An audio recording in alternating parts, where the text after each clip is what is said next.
The subject of these tutorials is common fingerstyle patterns, and we're going to be looking at some arpeggiation patterns in the right hand that you can apply to any chord progression. And this comes in really handy if you're writing songs and wanting to put some different rhythmic feels with it, or if you're just reading a chord progression off of a chart and doing some accompaniment. It's good to have a number of patterns in your head that you can just recall at any time and apply as you see fit. And so whether you use a real strict classical right hand form where your hand kind of hovers over the strings like this, or if you use more of a folk type of approach where your hand has a little bit flatter of a look, all these patterns should work regardless.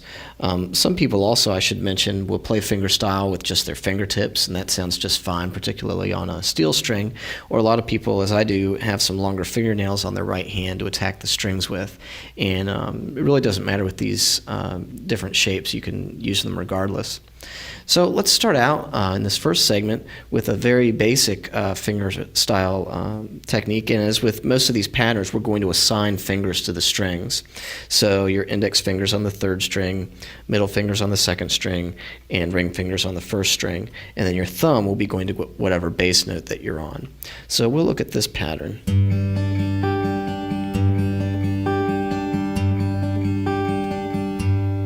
So it's a very simple pattern. We start out with the thumb on the bass note, which in this case with a G major chord is going to be on the sixth string. The index finger will then hit on the third string, going to the middle finger on the second string, back to the index finger on the third string, then hitting the ring finger on the first string, and then back to the index on the third string, and then the middle on the second, back to the index on the third. So slowly.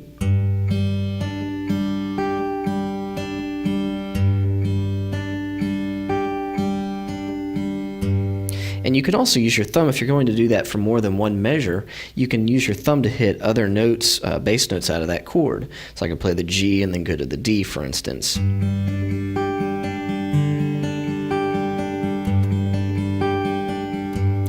then go and hit the B at some point as well.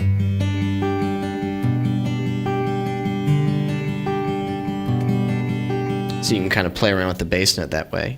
And then applied to a progression, we're going to use that same pattern and then put the thumb on the bass note of whatever chord we're going to. So in this case, I'll go from a G to a C add 9 to a D and a D sus 4.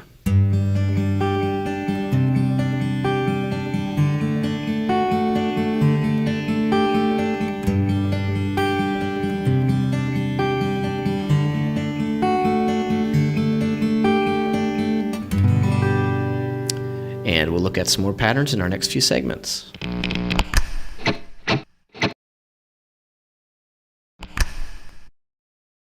Hello, my name is Pierre Bensuzon. I would like to play for you a tune that I wrote some years ago. It's called The Alchemist.